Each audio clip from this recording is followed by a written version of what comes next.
We're very indebted to Charles Small tonight. Charles is the director of the Institute for the Study of Global Antisemitism and Policy, and it's ISGAP that's organized this event and brought it to us. So I want to thank Charles and to ask him to come up and speak.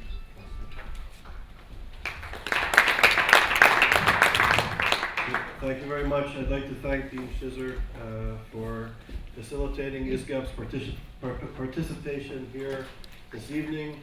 ISGAP is a research institute. We run academic programming at high caliber universities such as the Columbia Law School, Harvard, McGill University, Fordham, the University of Miami, Stanford, and we just opened actually a center at Sapienza University in Rome. And we invite scholars from around the world to focus on anti-Semitism from an interdisciplinary perspective with a focus on the contemporary context. So it's a great honor for us to be here at the law school to have an event. I'd like to acknowledge some of the executive committee members of ISGAP that are here. Mr. Jim Schreiber, who made the original introductions to Columbia. I'm grateful that you're here and that this event is taking place. And of course to Ambassador Halevy and Mrs. Halevy for being here this evening. And I'd like to invite Professor Richard Stone of the Columbia Law School to introduce Professor Halevy. Mr. Halevy. Ambassador, Mr. Mr. Halevy. Mr.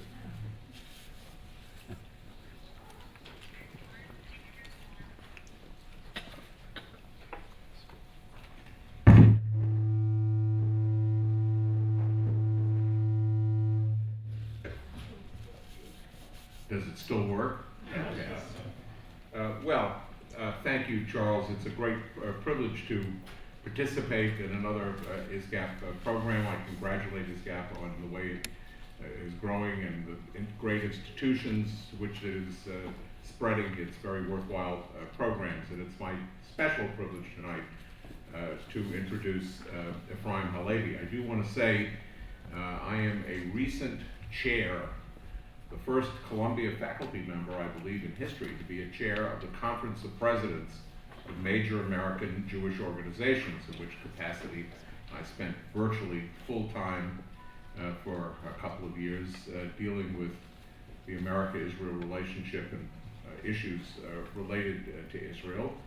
I have only rarely taught in this room. I teach relatively smaller classes than fit in this room. But there is a room right across that we passed getting here, room 107, that I most recently taught in. And to show you how balanced the programming of all kinds is at Columbia Law School, there's a sign, don't know quite what it means, but there's a sign out that room that points with an arrow, and it says Islam, Sharia, and something else. So we're full of interesting programs that use our facilities. Efraim Halevy, who is going to treat us tonight with what I assure you will be, without knowing what he's going to say or talk about, a very interesting time, is one of the absolute fixtures in both the intelligence community and the strategic planning community in Israel for the last many decades. He is really a serious player on that scene. A trained lawyer, he claims not to be an academic, though he has run a strategic center at the Hebrew University, and his writing, his articles, and his recent book are considered extremely thoughtful and important, but he says he is not an academic, and I, on the whole, think that that's really quite a good thing. It means maybe that his judgment is good about the issues of the day. He has a tremendous career in the vaunted and famed Mossad. He probably has more stories that he could tell you, but would have to shoot you if he told you exactly what had happened, and that's, I think, what some of these guards are doing all over the place to help us get through the evening. But he went through the ranks of the Mossad in virtually every important post and ended up as the director, and that is genuinely one of the most important jobs in Israel, as I think everyone knows. One position that he has held and that might have been thought to be secret during the time, but has now been publicized. He was a very key player in the negotiation of the peace treaty with Jordan.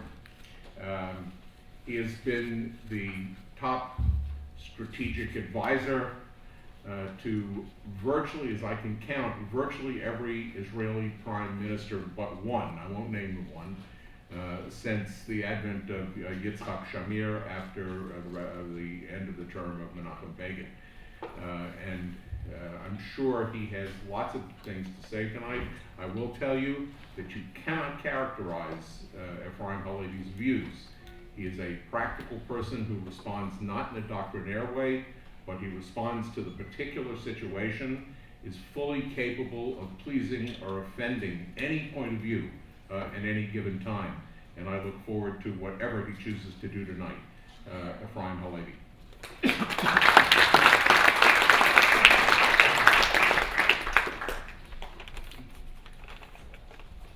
Thank you very much. Good evening. Thank you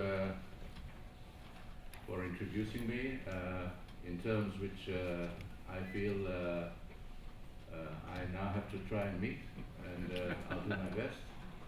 I'd like to thank Dr. Small for inviting me to speak under the auspices of ISGAP, which I think is a truly important and very valuable addition to the plethora of institutes and American groups dealing with problems of state and of the Jewish community at large. And I also like to note several friends, dear friends in the audience who know a little about me, maybe a little too much about me, and I'll try not to offend them this evening. I'd like to begin with two stories. I promise you I'll reach the subject matter of my talk this evening that I learned from one of the prime ministers who I served, Ariel Sharon, that every time he was asked to speak about something, he used to say, "I'll come to it in a moment, but first I'd like to say something in preface of what I'm going to answer to you." And then he usually never used to meet the question he was asked. But this time I think it's important. I think it warrants something, because some of the things I'd like to talk about are influenced by two little, shall we say, events in which I participated, and which I think are important to understand what it is we're talking about. As we were working on the idea of a peace treaty between Israel and Jordan, we came across a lot of problems which related to issues which were far beyond peace and war. And therefore the Prime Minister, the late Yitzhak Rabin, instructed me and instructed those who were involved in this not to divulge to anybody what we were talking about with the Jordanians, except with his explicit permission. As a result of that, when we achieved a breakthrough around April of 1994, the issue of having an open meeting between the principals, between the Prime Minister of Israel and King Hussein, came up. And after some to and fro, it was agreed that the principals would meet. And King Hussein agreed to meet Mr. Rabin publicly for the first time. I say publicly because he had met with the king on more than one occasion, both when he was Prime Minister in the 90s and also when he was Prime Minister between 74 to 77. And originally the planned event, the planned meeting, was going to take place somewhere along the southern border between Israel and Jordan in the Arava Desert. And the king and the Prime Minister were planning to meet and to reveal that something important was happening, and for the first time, two countries at war, their leaders are going to meet. The United States intervened when they heard in Washington that the meeting was going to take place in the Arava, and they said that since this was going to be a wedding and the President of the United States was going to pay the costs of the wedding, they thought that it was appropriate that this should happen in Washington. And of course the two principals agreed. And then Rabin called me and said, look, I don't want it to be said that I'm traveling all the way to Washington just to shake the hand of the king. We have to put some content into this meeting, into this event. And he instructed me to go over to Jordan and to discuss with the Jordanians a document which would document in some detail what it is that the principals would like to accomplish, and also to suggest a series of measures that would be taken even before there was a formal peace treaty. And indeed, I traveled to Jordan and drew up what ultimately became what was named the Washington Declaration, and traveled to the United States a day before the Prime Minister came in. And at that moment, the Prime Minister, in order not to get into too much trouble at home, revealed the contents of the document to two lawyers in Israel who had served in the government. One who is now a justice in the Supreme Court, Eliakim Rubinstein, and the other was Dr. Meir Ozen, who was also once ambassador to Washington and a lawyer in his own right. And I hope you will not be offended when I say that lawyers will always be lawyers, and since they were not party and privy to the drafting of the document, obviously they found a lot of faults inside the document. And one of the faults they found was that there was a sentence saying that with the Washington Declaration coming into effect, the state of belligerency between Israel and Jordan will be coming to an has come to an end. And they said that the state of belligerency is not enough. You have to say that the state of war has come to an end. And they were very insistent on that.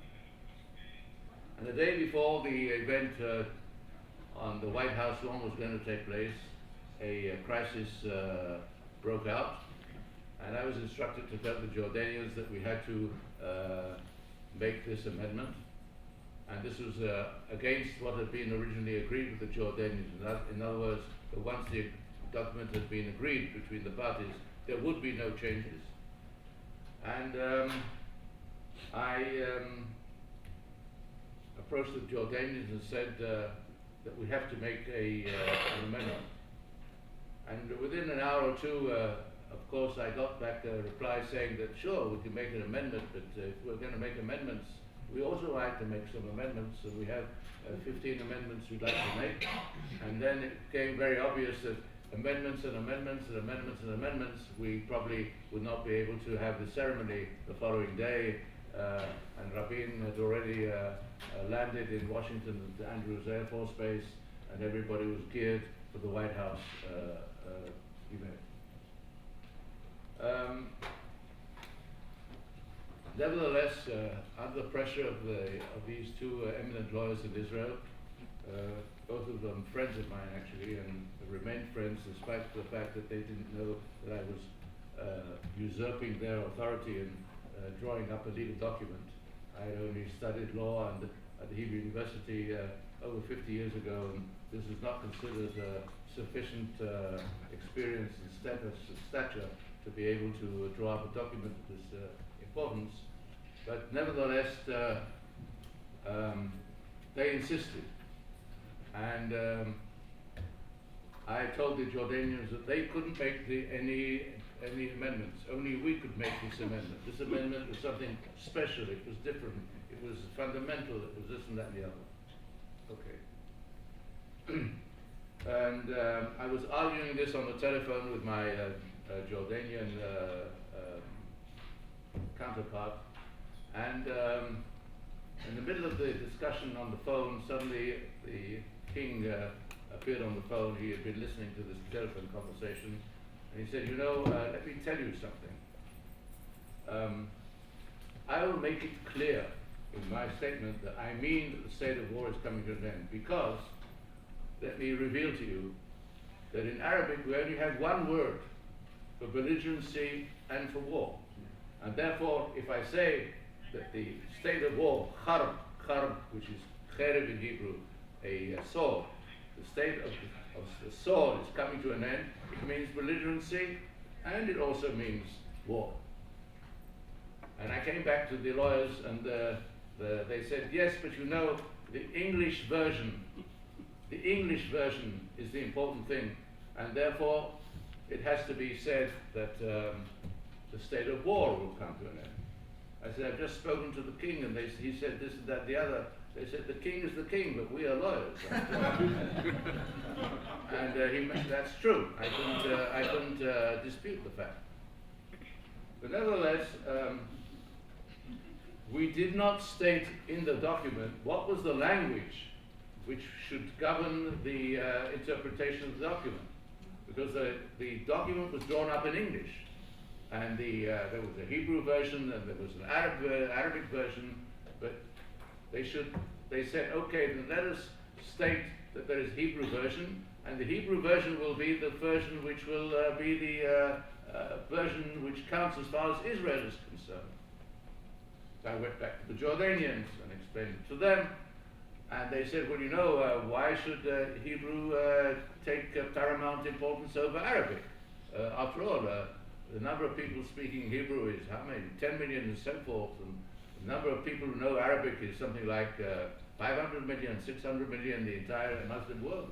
So, well, you know, Hebrew was a language which was there before Arabic was. We have, you know,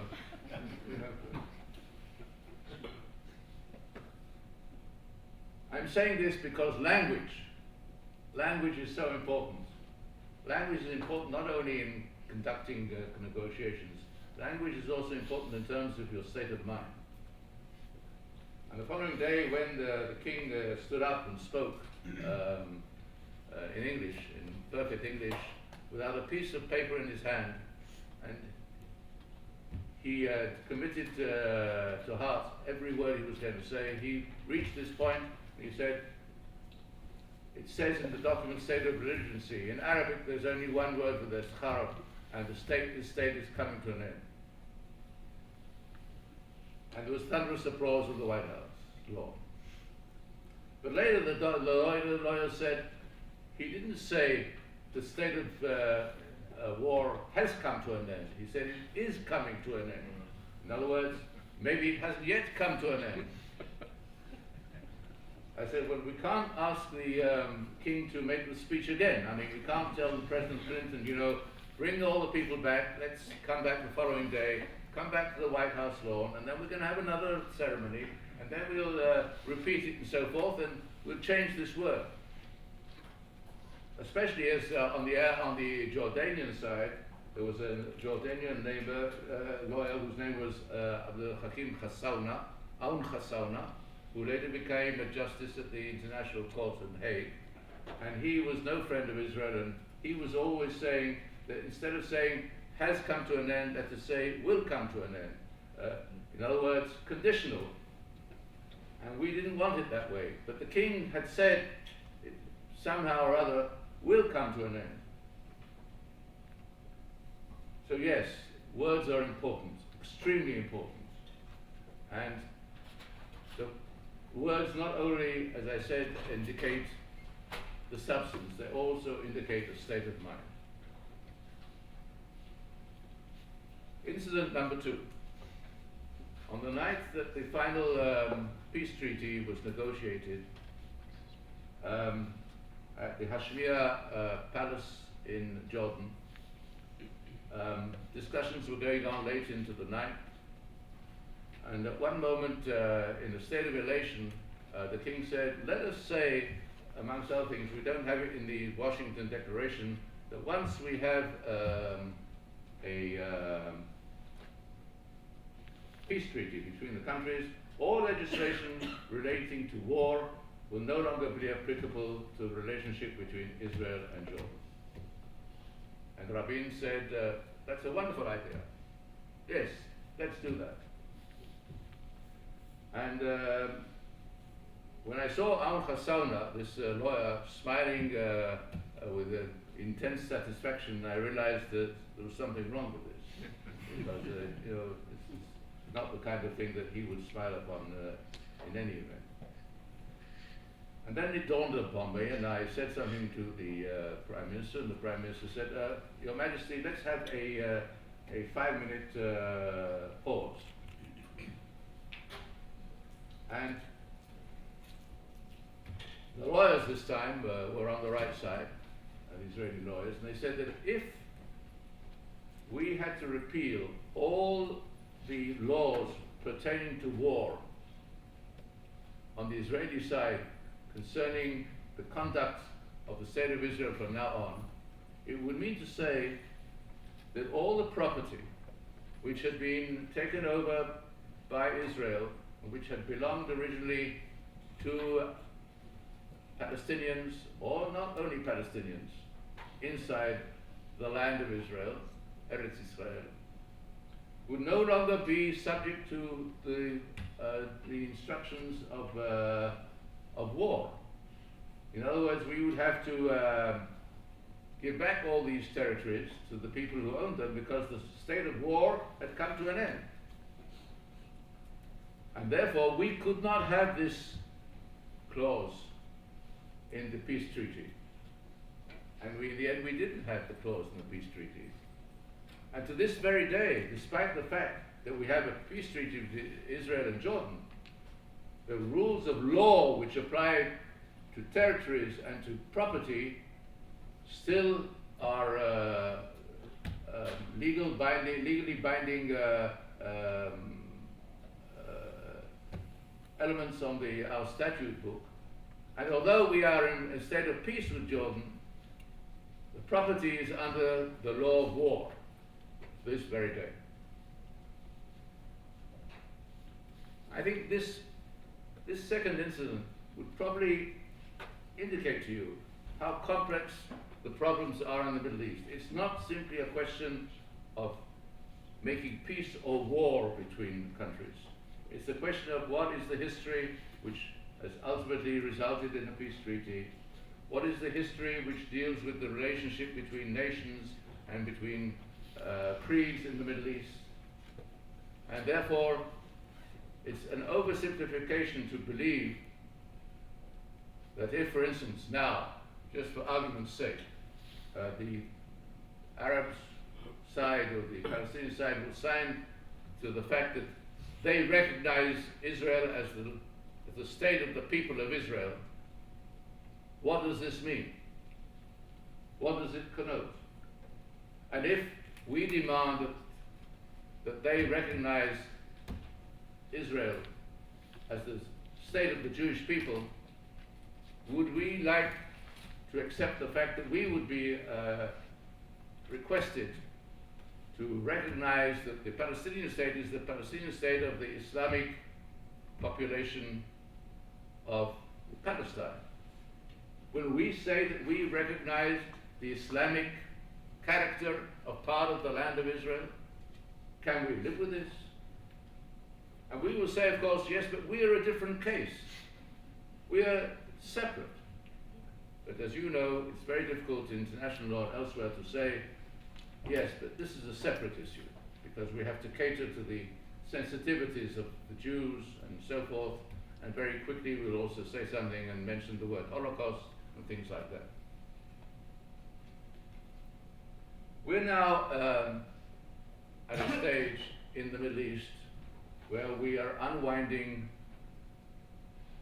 by force of the events of the last few years, the arrangements which were put in place by the big powers 100 years ago after the World War, the First World War, which resulted in the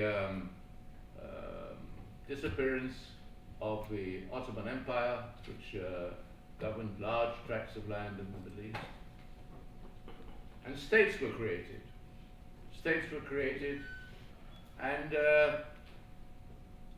some of the states had monarchies, and some of the states had republics, depending on the power behind this particular part of the Middle East, because the Middle East was also, I'd like to remind you, was divided to to some extent, into areas of influence between France and Britain. And since Britain has a monarchy, but it is a constitutional monarchy, and it was no problem to have a parliamentary system. When it came to France, France did not have a monarchy. And people said, you can't have a monarch in Lebanon if there's no monarch in Paris. If it's a French mandate, you can't have a king, let's say, of Syria. And therefore, the man who was going to be king of Syria, Faisal, they had to find a monarchy for him, and they decided it would be in Iraq. So Iraq became a monarchy. And that's exactly what happened. The result of this, we had a situation in the Middle East in which the interests and the character of the way this was carved up had little to do with the interests of the people in the region itself. And now, after 100 years, this is now beginning to wind down. And what we see today is the gradual dismemberment of the arrangements of World War I. We see that more and more areas in the Middle East are not subject to any sovereignty, which is recognized internationally. We see that governments, many governments, do not have control of the areas over which they have sovereignty. We see, for instance, that Egypt does not control the Sinai. We see, for instance, that in Syria, they don't control parts of the country because there's a civil war. We see in Lebanon that the south of the country is in the hands of the Hezbollah. And we now have a situation in which we have what you call non-state actors, which is a relatively new term. Non-state actors in the Middle East. Movements like the Hezbollah, like the Hamas. And these non-state actors take on a life of their own. By saying non-state actors, you're saying that they are not states, and they're not states. Hamas in Gaza is not a state. Hezbollah is not a state. And therefore, all the provisions which are a result of international law do not apply to these, whatever you call them, these non-state actors, because international law deals with the relations between nations, the nation state. And if they're not a nation state, they do not have to adhere to international law. And when, for instance, you say that the Hamas had kidnapped an Israeli soldier, Gilad Shalit, and you demand of them to respect the laws of the Geneva Convention, which apply to soldiers who are captured in battle. The Hamas is not a state, so why should they adhere to the Geneva Convention? The Geneva Convention is for states. Unless, of course, you widen this to include non-states as well, but then you come to all kinds of other issues which come up as to how do you deal with a non-state actor? And we are now in a situation in which the number of non-state actors is rising. And these non-state actors, when it comes to the question of force, not only have control of their areas, they also have strong military elements which are organized like the military elements of a state. And the fact that we call them terrorists is fine. We say that Hezbollah is a terrorist organization, fine. Hamas is a terrorist organization, fine. Al-Qaeda, originally of Bin Laden, is a terrorist group, yes. But Al-Qaeda and Bin Laden is not only what they did to the Twin Towers in New York here. Al-Qaeda today, when it's fighting in Syria, is fighting as an organized fighting group. It has companies, it has battalions, it has commanders, it has a structure of a national army. And it also has the weaponry of a national army. And how can the Middle East contend with such a situation in which you have states which do not have, or are unable to impose their sovereignty on the areas which they supposedly are part of their sovereign land? And on the other hand, those who are in control They don't have to adhere to any of the rules and regulations of the international community as such. We also have other things which are coming up, like autonomous regions, like in Iraq. Iraq, from the outset, was an artificial combination of areas which had very little in common between themselves. The Shiite part of it and the Muslim Sunnite part of it, and the Kurds. And according to the wishes of the colonial system, those who were put in charge of the areas which became supposedly independent states were to a large extent minorities and not majorities in their country. The Sunnites are only 20% of Iraq. But they, Saddam Hussein and his predecessors and King Faisal, they were the Sunnites.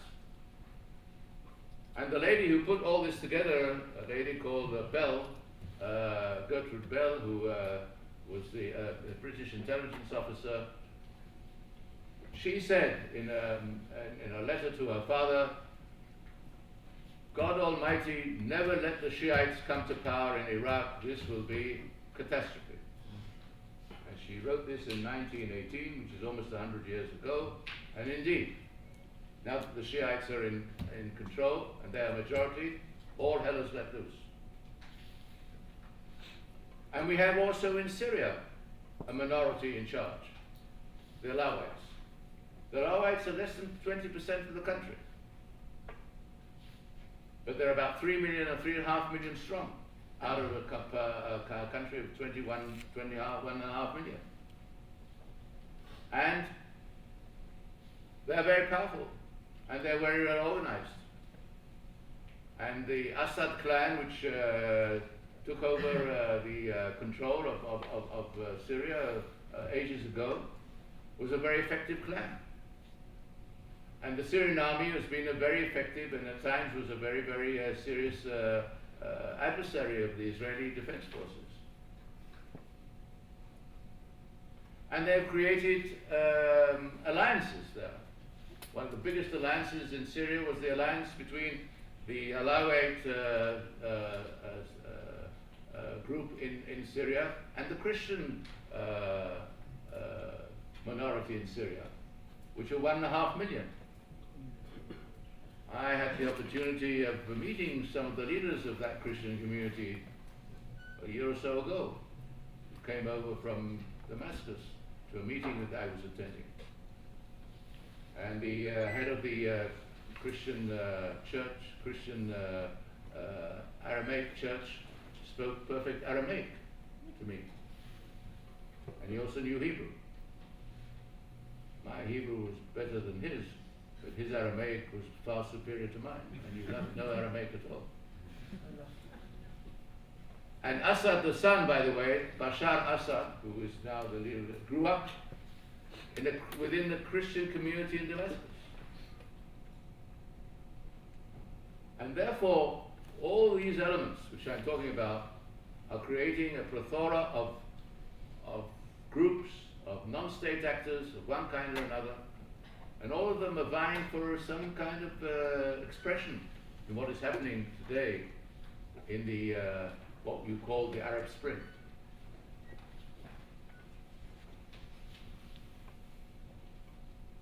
One has to say that in addition to that, we have a situation in which we have the overlay of the great powers. We have the overlay of the great powers, some of them who have been in the Middle East for quite a long time, like Britain and France and the United States of America. But also Russia. For Russia, the Middle East has always been fair ground for their activity. The Crimea, which is now in the news, was where the Russian fleet was established and which was operative within the Mediterranean. They had to go through the Bosphorus canal. But yes, the Russian traditionally had a role in the Middle East. And now Russia is becoming a world power, or trying to regain its status as a world power, and is coming back into the Middle East. And we have to take this into account. We have to realize this. And the Russians have their interests as well. And they have the interests of a great power. And when it comes to an interest of a great power, yes, they exercise those interests in a very, very definitive way, as we've seen the last 2 or 3 weeks in Crimea and in Ukraine, maybe.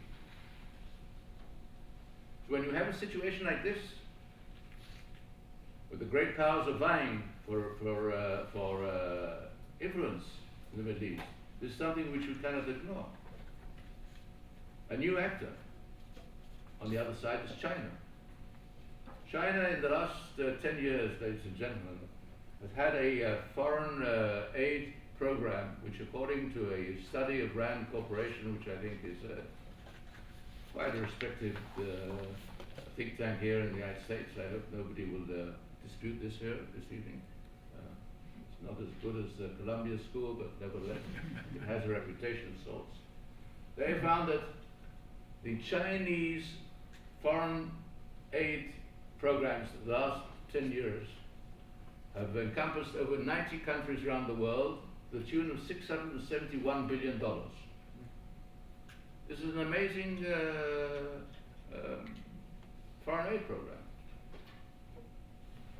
Most of the aid, the number one recipients of aid of China, are Africa and Latin America.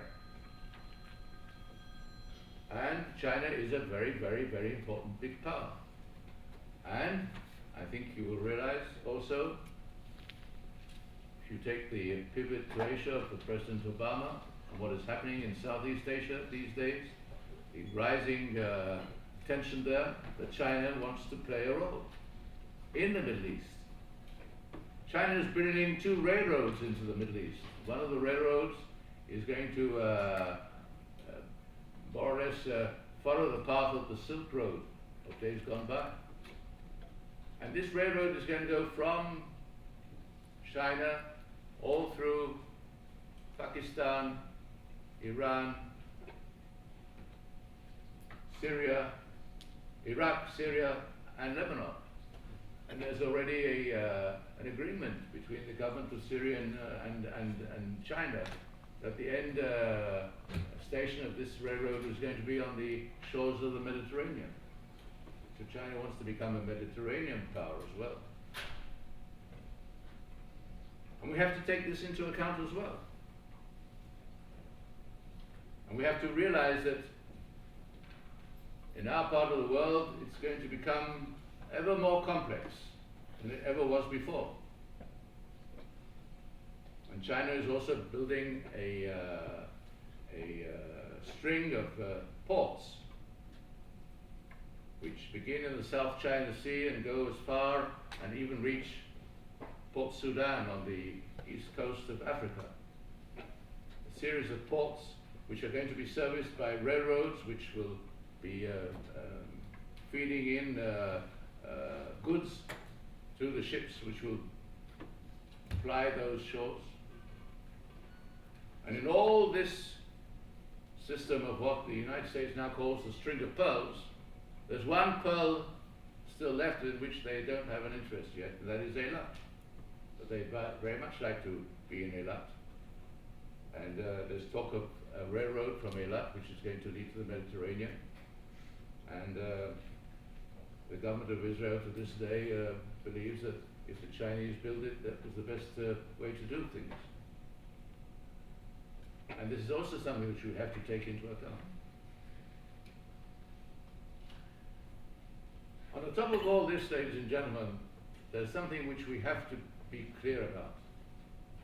And that is the way the people in the Middle East view themselves. If you travel to Saudi Arabia today and you take somebody, you meet somebody, and you say, "Tell me, where are you from?" They say, "Oh, I'm from Najaf." Najaf?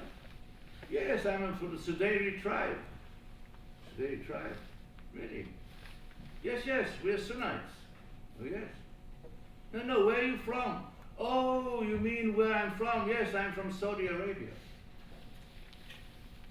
The relationship of the person to his state is number 4 on the list.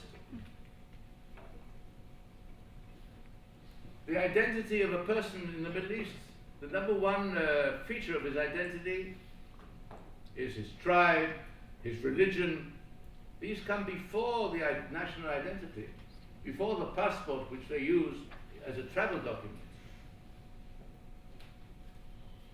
And this, of course, enables people to say the state system, the nation-state system, which was good for Europe and so forth, for reasons of Europe, don't necessarily apply to the Middle East.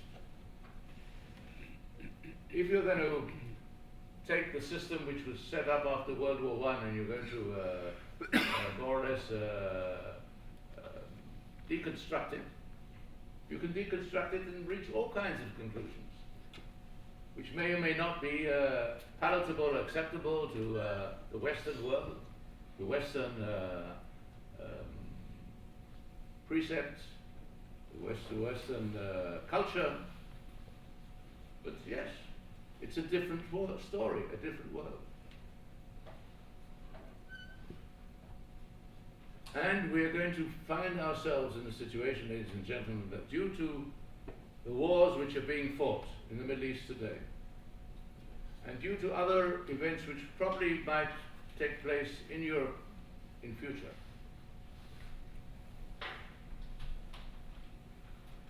the numbers no longer shock people anymore. People are very upset about 160 or 150,000 people killed in Syria in the civil war there. Yes, it's a shocking figure. But I believe in the Congo it's 3.5 million in the civil wars in the Congo. And I believe it's even the President of the United States who alluded to it in one of his comments at the press conference when he was asked about his feelings about it. I still haven't said anything of the way that Russia decided to put an end to the Chechen rebellion. How many people were killed there? What happened there? What exactly happened there? And there are many other things. And numbers are not speaking to people the way they spoke before.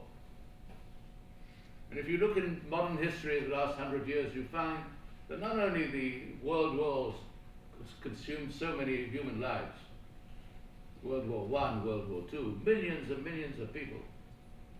Russia alone, the Soviet Union, lost 20 million people in the World War II, out of over 50 million who died in that war. 50 million. It's difficult to grasp it. So the horror of war, the feeling of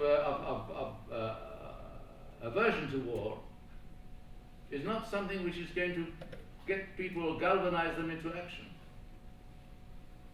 It's going to be more than ever before, as it has been in the past, the interests of countries in the Middle East, the interests of the people in the Middle East, and the interests of the world powers in the Middle East, and so on and so forth. And religion. Particularly Islam.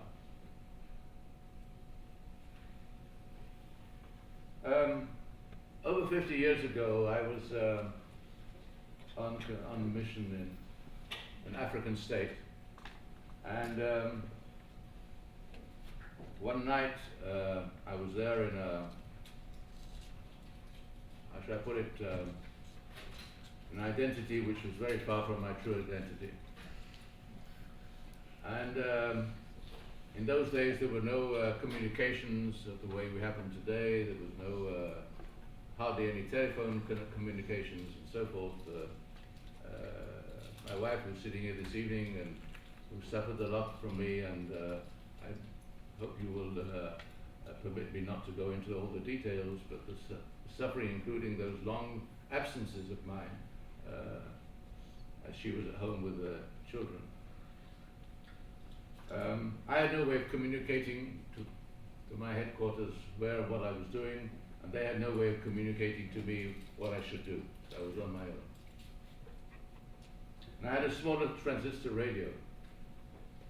And around 2 o'clock in the morning, I used to put it on with people not around to listen to Israel radio on shortwave. So I knew something what was going on in my country.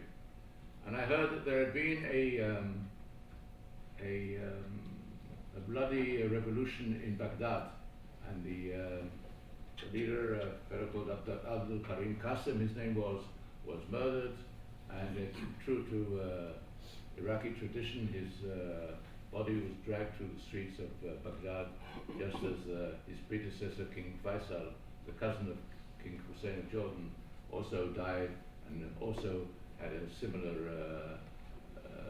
burial, if you call it that way. And I was the only one in a group of people there. We were at an international conference, and I was there as well. And I asked myself, I'm the only person here who knows this. What do I do with this information? Information is only useful if you can use it. And I remembered that there were two Syrians there who had come to this conference. So I decided to knock on their door at 3 o'clock in the morning and say, I have an item of information for you. This has happened in Baghdad, and I did this. And they were so excited they didn't even ask me exactly who I was and so forth.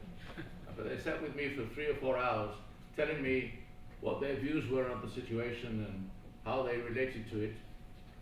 And one of them ultimately became Prime Minister of Syria, and the other became the ideological head of a party called the Ba'ath Party, which was the Arab Socialist Party of the Middle East. And they explained to me how they believed they were going to secularize the Middle East. Because the Ba'ath Party was a secular party. It was the only secular political party actually in the Middle East. And they had a majority in Syria, and they had a majority in Iraq. Ultimately, they became tools of a dictatorship, both in Syria and in Iraq. But the idea originally was to be a socialist party, a secular socialist party.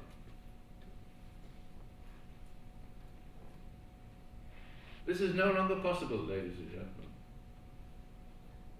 You cannot speak about a secular party. You can speak about parties who have this and those ideas, but secularism as a how should I put it, as a principal aim of a political party in the Arab world is dead. And even if you are secular, you go through the motions of behaving according to the tenets of religion, and you do it. And in Ramadan, you fast during the day, and you don't drink alcohol. Obviously, this is not always religiously kept, shall we say, but nevertheless. How of all this are we going to create some semblance of order in the region?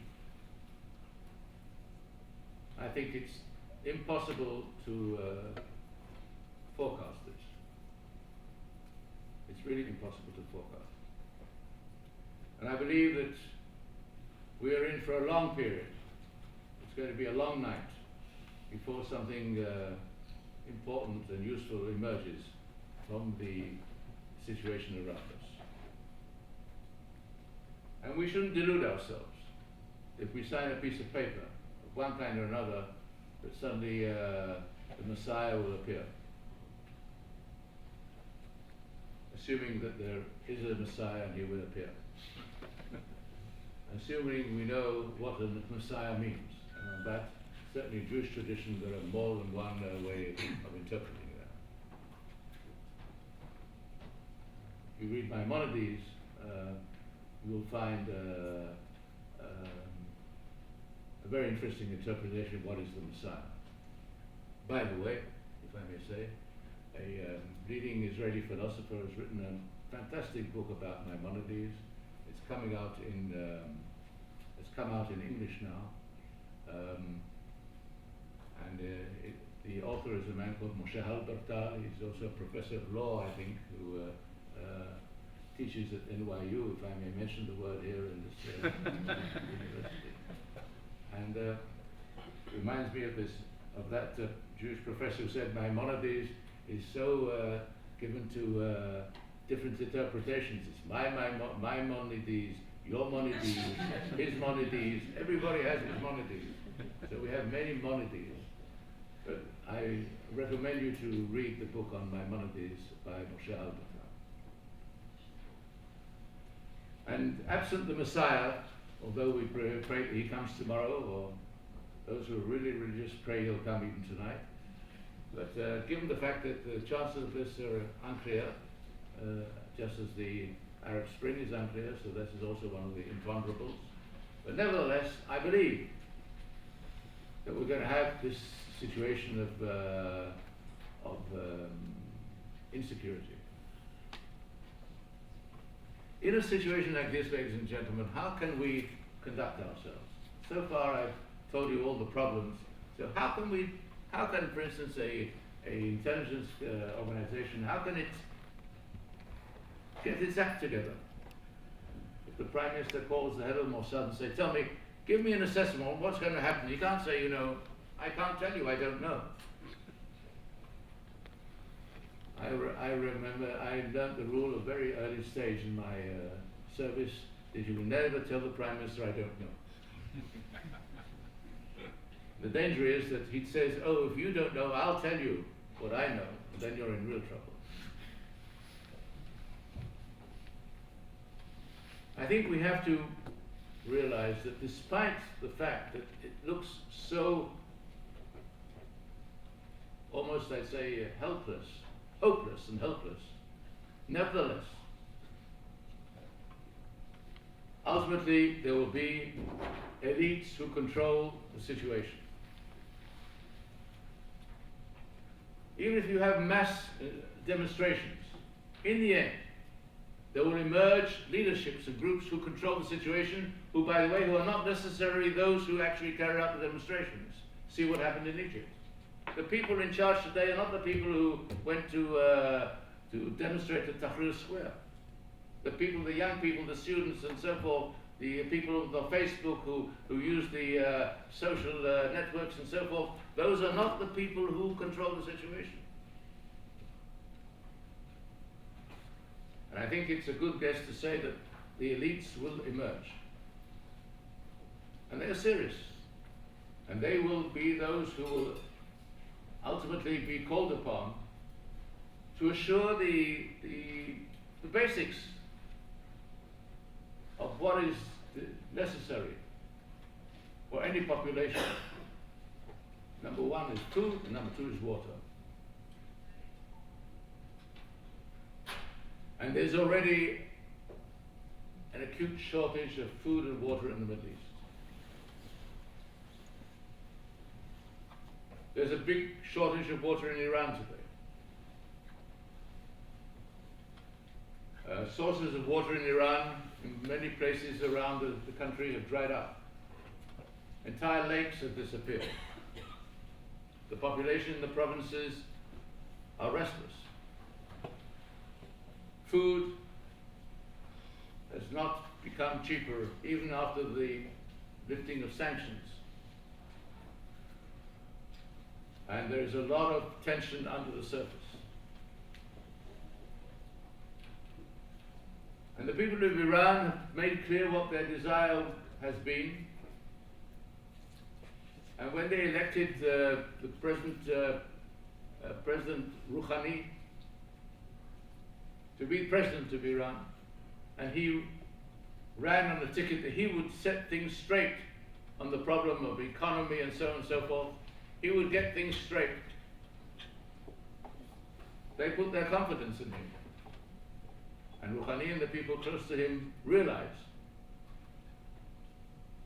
that they don't have all the time in the world to make true on their commitment to get things straight. And the pressures on the leadership in Iran are increasing daily. And there are a lot of people in Iran who don't like the fact that so much of their efforts and their capabilities and their money has been invested in the war in Syria. And there's growing resentment over the body bags which are coming back daily from Syria as a result of the civil war there.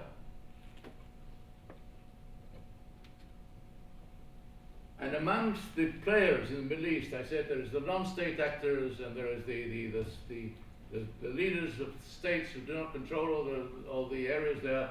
There are the elites, and the elites in every situation, ladies and gentlemen, they are going to be preponderant in the Middle East. They will also be preponderant in other parts of the world. They're going to be preponderant also in China today.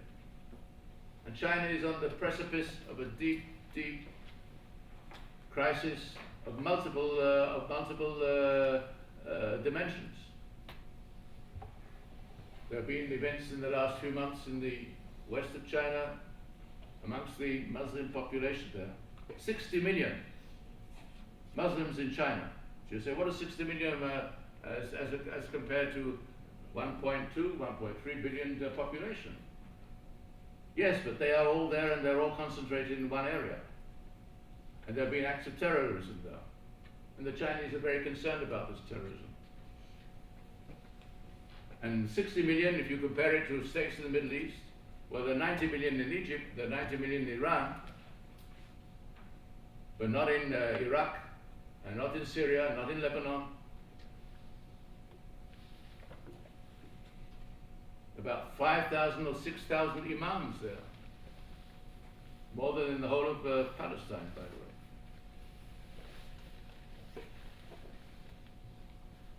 And I think that this is going to have a major effect on the way elites will emerge to deal with the problems, the daily problems of survival of these people.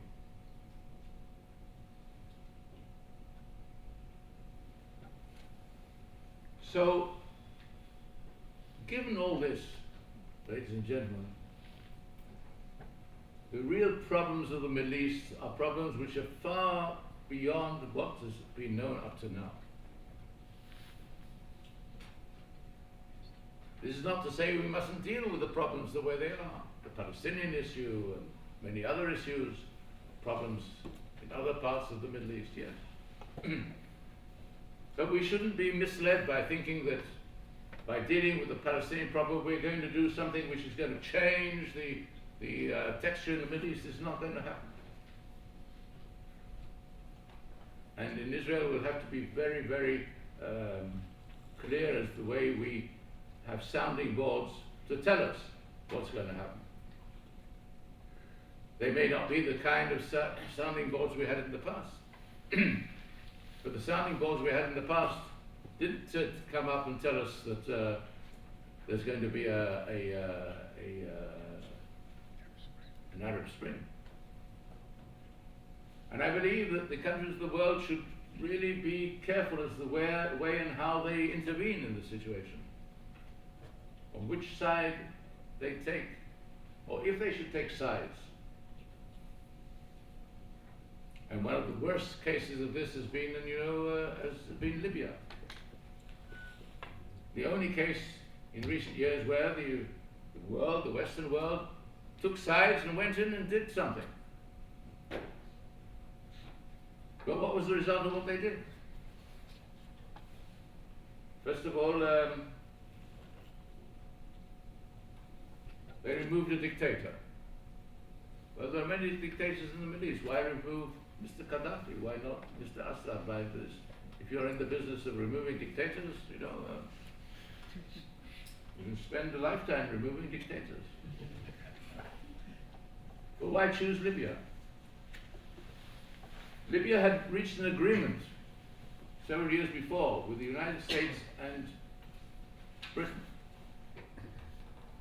to dismantle their nuclear military capabilities. This was an agreement which was reached with two gentlemen. One was the deputy head of MI6, the British Secret Intelligence Service, and the other was the deputy director of the CIA, who traveled several times to Libya and who dealt directly with Gaddafi. This was the only case in which an Arab Muslim state had decided to dismantle its capability and was true to its word. They removed a threat to all of Southern Europe, a threat maybe not only to Southern Europe. And there was an agreement on that as to what would be done in exchange. And Gaddafi was assured that his regime would not be questioned. But it was questioned. And not only that, by all accounts, the final act on Gaddafi was a French bomb which bombed the convoy in which he was traveling. But what was left of Libya? Libya, ladies and gentlemen, is a country of 4.5 million population. Less than 20% of Syria. What was achieved by that? Libya today is a chaotic country with no leadership, with a prime minister who just 3 weeks ago ran away from his country for several days because he was afraid of armed groups who were out to kill him. Libya is total chaos today.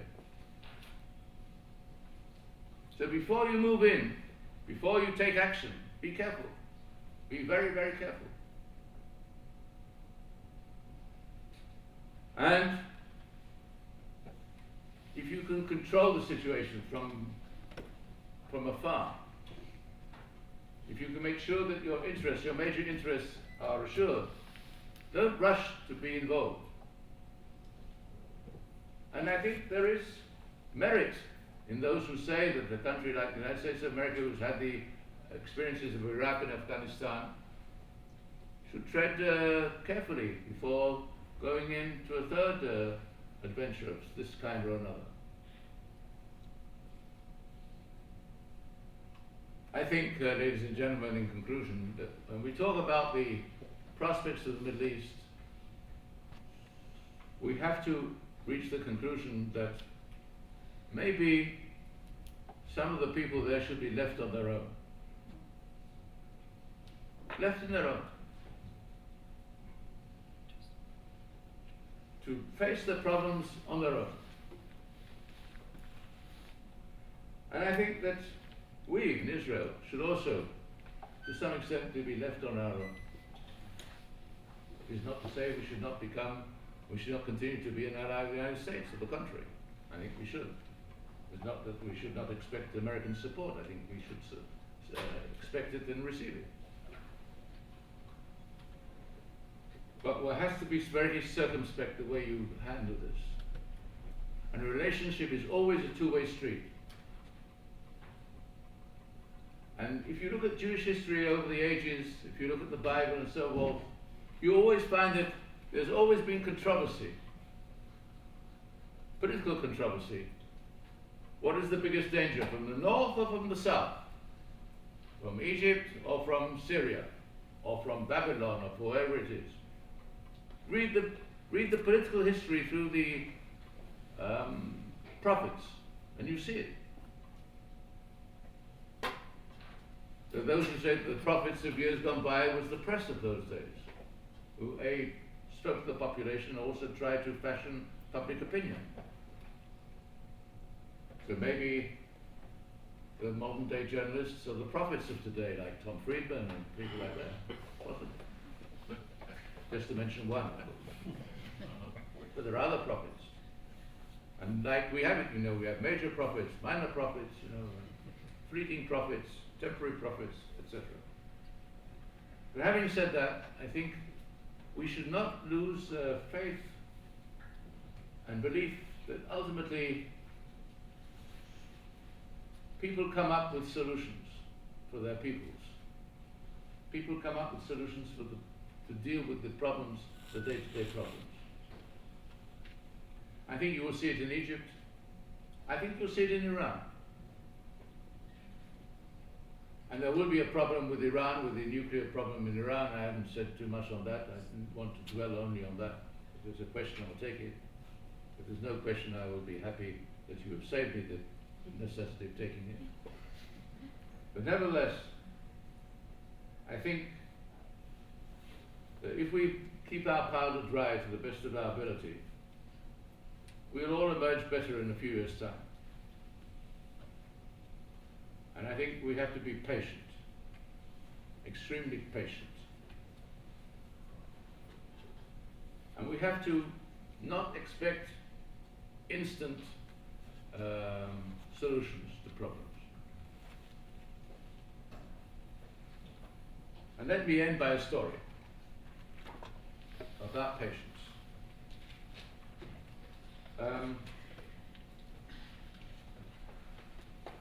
Immediately after Israel signed the peace treaty with Jordan, a few weeks after that, the world was surprised, especially in Israel, by a visit that the Prime Minister at the time, Rabin, paid to the Principality of Oman on the Persian Gulf, which also controls the western side of the Straits of Hormuz. And Rabin flew there on a night flight of the Israeli Air Force, and with the agreement of the Omanis, he announced his visit and the meeting when he was on his way back. They asked that nothing be revealed until the meeting take place. And for once we kept our word. And it was very difficult for Israelis not to leak the fact that he was going to Oman, and so forth and so forth. And nobody asked, how did this come about? When did it come about? How did it come about? Well, this is not the first visit of some Israeli to Oman. Israelis have been there more than one time before. And I will tell you that I was the first Israeli to be there in 1975, which was about almost 20 years before. 20 years it took us to keep this relationship and to develop it. And the leader of Oman is a very quixotic leader, please don't quote me. Actually, he came to power because his father, who was suspicious of his intentions, locked him up in a tower in Moscow. And he had very few friends, but he had one friend who was a retired Canadian officer, and who befriended him, who visited him in the tower, and at one point said, you shouldn't spend the rest of your life in the tower, and there's only one way you can do that, and that is that you should succeed your father. He said, well, my father is still alive. He said, well, maybe we should do something about it. So one night, this Canadian officer was able to enter the tower and to effect the departure of the prince, and the two of them surprised the guards at the palace and came in and entered the bedroom of the sultan of Oman at the time. And the Canadians said to the Sultan, said, we think you should leave the country. He said, no, I don't think I should leave. I'm the ruler of this country, and you're committing an act of treason against me, and I'll call in the guards. And they told him, you can't call in the guards because the guards they took leave. We gave them an overnight holiday, and they're not around.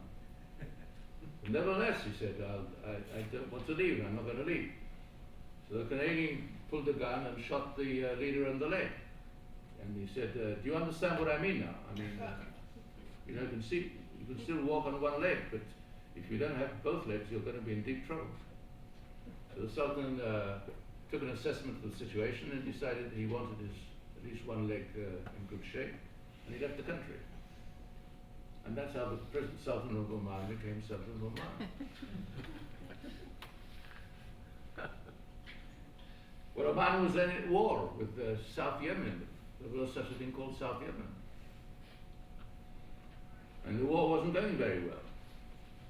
And maybe a person here or there wanted to give him a bit of advice as to how to run the war, and he took the advice and he won the war again.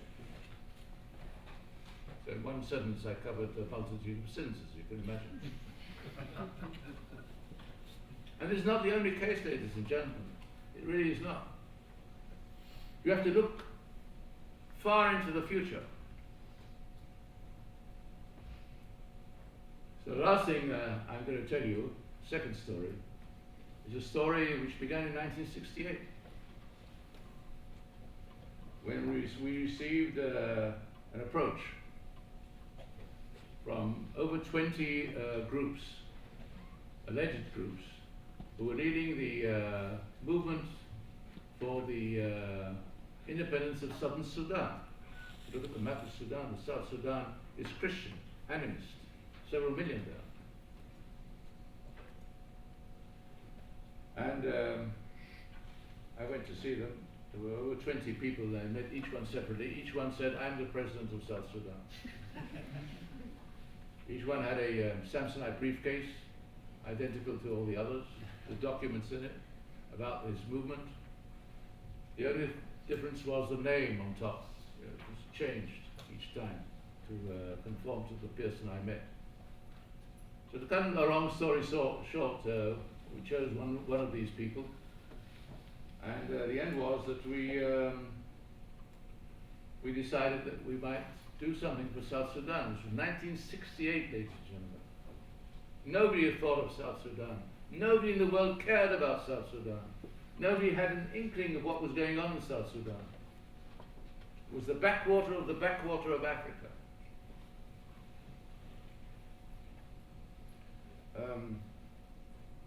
There was no way of entering South Sudan except on foot. And we had a group there, a small little group who went in there to look around. And then my chief said to me, "I think we should go and see it." I said, "Well, we'll have to go on foot." He said, "There's no way I can do it, because I can't tell the Prime Minister, Mr. Mayor, look, I'm going to be away for 2 months." And she'd say, "Where are you going?" "Well, I'm going on foot to South Sudan." Head of Mossad going on foot. Strange. So in the end, we arranged for our people there to prepare an airstrip. And they prepared an airstrip, and we were able from a neighboring Uganda to get a Cessna aircraft, and we got on the aircraft and we flew into South Sudan and we landed on the airstrip. And the engine stopped. And there was silence all around. Nobody came up to the aircraft. Our people were there, but we didn't see them. And we had no idea what had happened to them. We had contact with them before we went in, but not after. And then suddenly we saw the bush moving, and gradually people emerged from the bush, scantily clad with arrows and bows and all kinds of other equipment, military equipment of days gone by. So we saw them, and then we saw our people from afar, so we got out of the plane, and as we got off the plane, my boss and I, we were seized, shoulder high, and we had about 200 people there dancing with us shoulder high, chanting things which we didn't understand. After 10 or 15 minutes, my chief shouted to me, "Tell me, you remember those movies we used to see, with people dancing and so forth, what happened in the end?" I said, "I haven't seen the cauldron yet."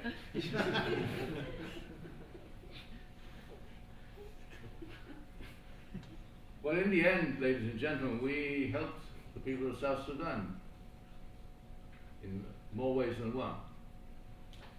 And if you go to South Sudan today, I don't recommend it, because it's very treacherous to get in, and if you don't have a real team of bodyguards, some of them here may not want to volunteer. I don't recommend that either. If you go to South Sudan, you ask them, who are your greatest friends in the world? They say Israel. They helped us get our independence. In 1968, it took almost 40 years of an investment. So I'm saying this, and there are other instances which I would prefer not to mention today, but I'm giving you some indication. It's not as if there's nothing to be done. There are all kinds of things that can be done, but you have to have a vision. And Jews are famous for their visions. And also for catastrophes. Yes, we've made our mistakes as well, and we have suffered enormously from our mistakes as well. I mean, we've suffered from antisemitism and pogroms and anything you can imagine, and the Spanish Inquisition and the pogroms in Ukraine in the 17th century and so on and so forth. And I have not yet mentioned the Holocaust. But nevertheless, we've always been creative and looked beyond. And I think that's what's called for today. So having said that, I tried to do two things this evening. A, to describe the almost impossible situation we're in, and B, to tell you that salvation may not be around the corner, but it's within our grasp if we play our hand rightly. Thank you.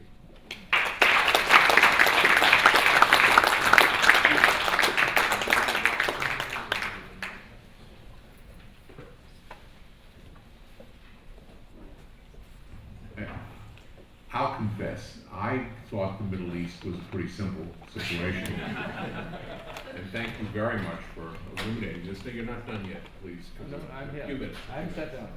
Okay.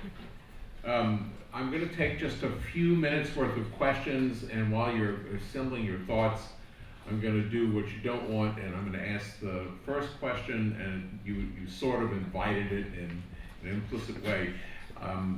That we can be patient and wait out many situations, and how important it is to understand the complexity, and that things will evolve on their own.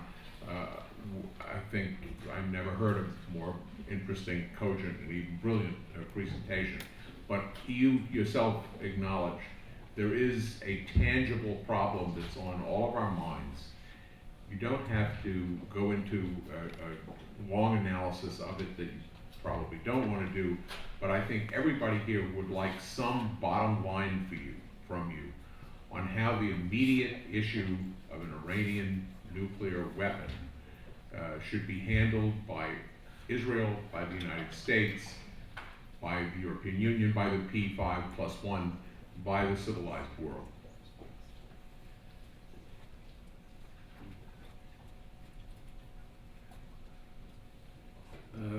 I'm not surprised by the question.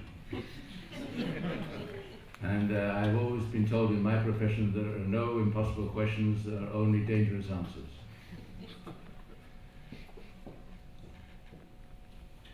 Let's look at the upside. The Iranians came to the table to negotiate. They didn't come to the table because they liked who they were negotiating with. They came to the table because they realized that they had no option. That if they didn't negotiate and get some resolution of the problem, of their problem, they would be in really dire straits. And there's a negotiation going on.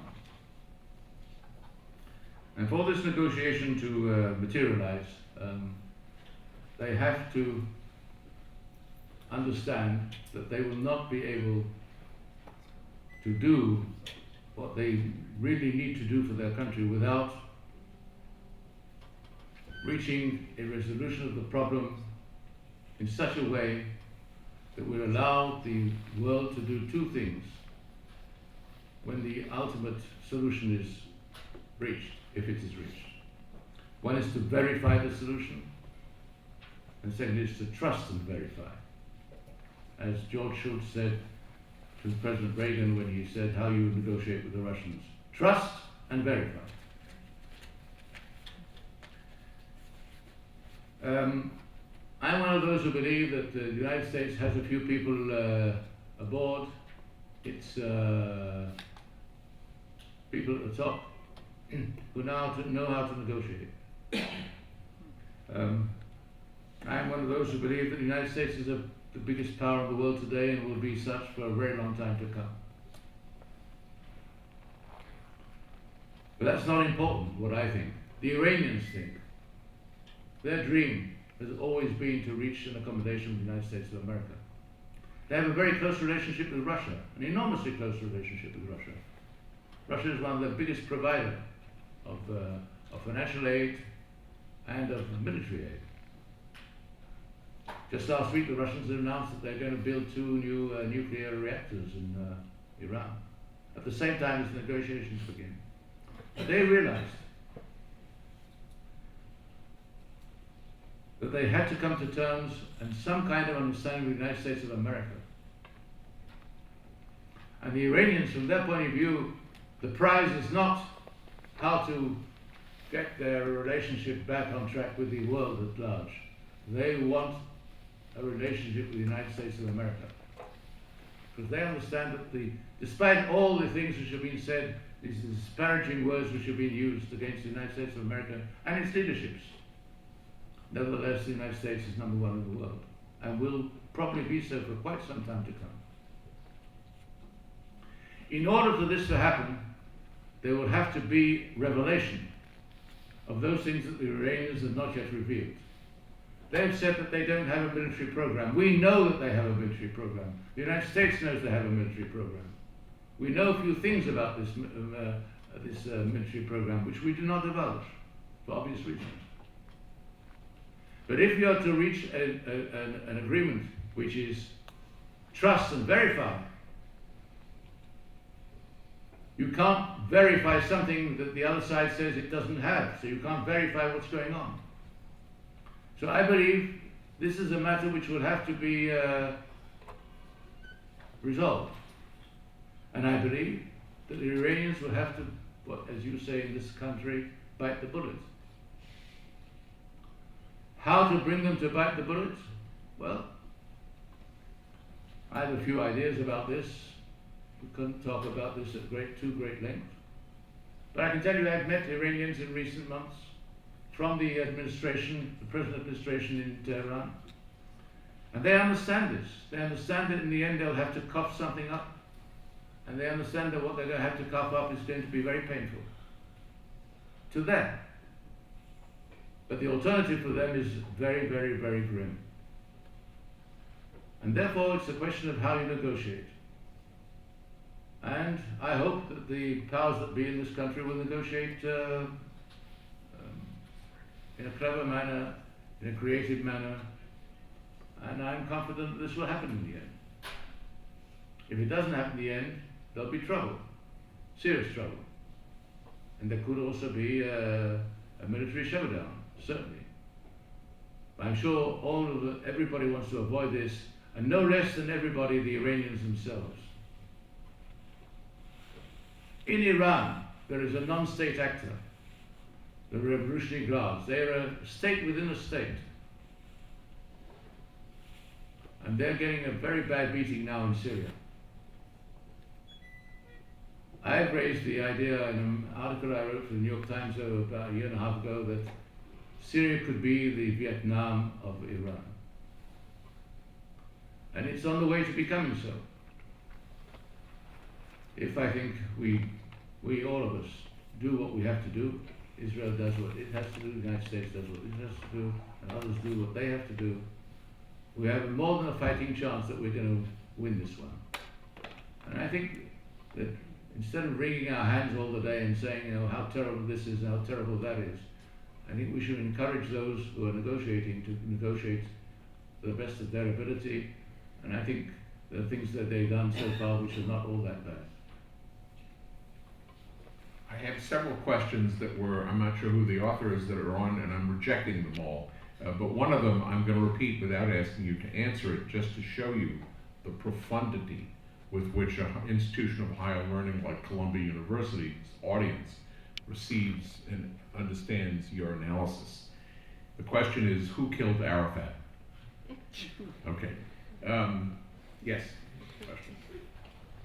Sir, thank you for a wide-ranging discussion of what was, in my opinion, the most critical region of the world, despite what the current occupants of the White House might be doing with their pivot to Asia.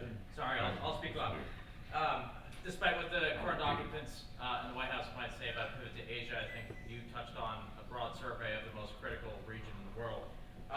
I am a PhD student in political science. I'm also a program coordinator for the Roger Hertog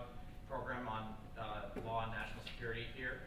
I also served as a research assistant to Condi Rice as she wrote her memoirs. And she reflected quite fondly about the lessons she learned observing Prime Minister Sharon's sheep at his farm. She also obviously was very involved in intensive shuttle diplomacy behind the scenes that I think... Get to the question. All right, fair enough. You said at the beginning of this that language is so important because it conveys a sense of one's state of mind.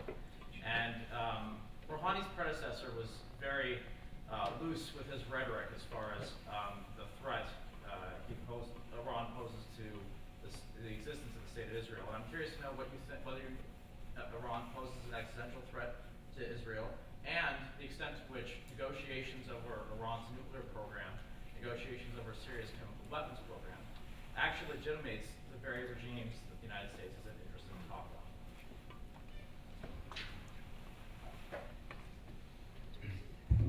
Well, I'm not sure that I understood the question, but I'll try and answer what I understood was the question. I was speeding it up in the interest of time. I'm slightly older than you, and I'm sometimes slow on the uptake, so please be merciful to me. I hope you're that fast at the same age. No.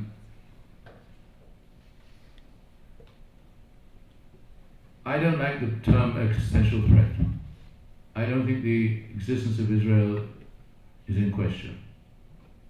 I think it's impossible to destroy Israel for a variety of reasons, both defensive and offensive.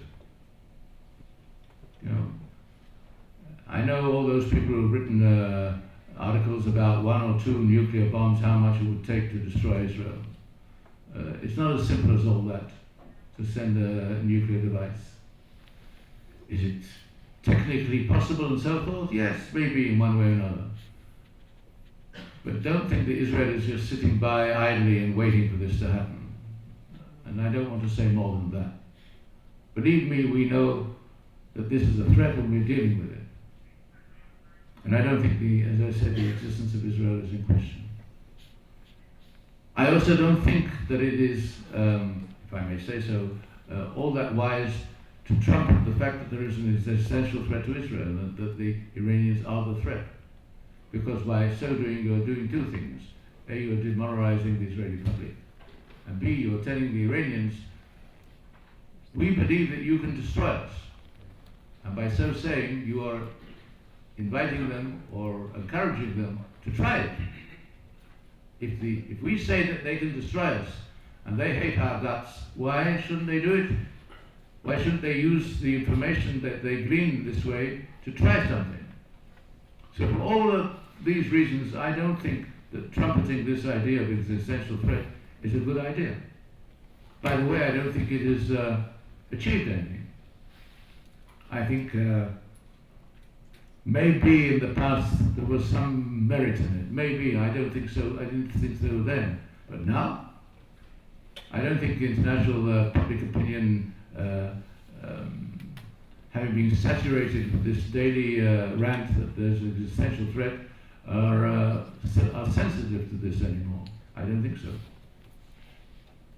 I think that the Iranians should realize that if they don't do what we think they should do, and come clear, and come clean on it, then there would be dire consequences for them, yes.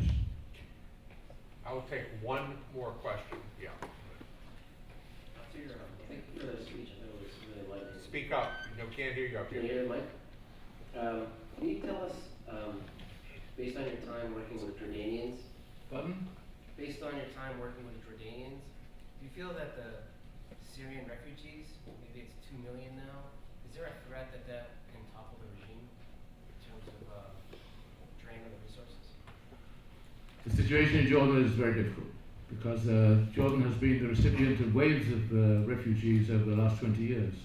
From the first Iraqi war, the second Iraqi war, there are more refugees in Jordan almost than the population of Jordan. And therefore, of course, this is a problem which has to be dealt with. I must say, with all due respect, I think the King of Jordan has performed admirably on this up to now. And I think that he should be helped in all possible ways, and he is being helped in a variety of ways. And I think that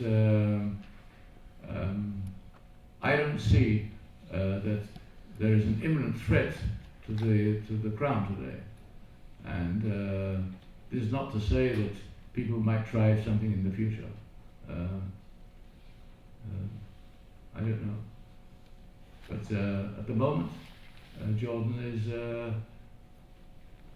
one of those monarchies in the Middle East which have been stable. By the way, it has been mentioned, not by me but others, that of all the countries which have suffered changes of regime, the monarchies somehow have survived.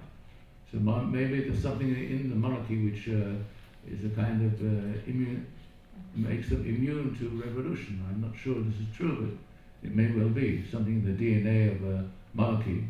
The legitimacy of a monarchy is different than the legitimacy of a president. See, there was one case of a monarchy which was removed, and that was in Iraq. But that was, to a large extent, an artificial monarchy in many respects.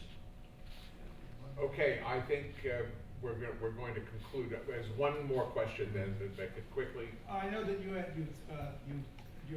spoke only long term, but I wonder if you have a short term suggestion about what Israel's policy should be about the negotiations with the Palestinians at this point. As the introducer said about me, I think I'm a practical person. And I think that in the situation that I've described in the Middle East, Israel's policy should be to deal with every player in the Middle East to the best of its ability, and not to disqualify any partner for a dialogue, whatever his color is. So we should deal with the Palestinian Authority, deal with the Hamas, if necessary deal with Hezbollah, if necessary deal with this. I'm a great believer in dialogue, even with your greatest enemies. And as Sun Tzu, the famous Chinese strategist, said, as far as friends are concerned, keep them close to your heart. When it comes to the enemies, keep them even closer. Maybe a short one. We learned a great deal tonight. I think everybody agrees on that. We thank Efraim Halevy for being here with us.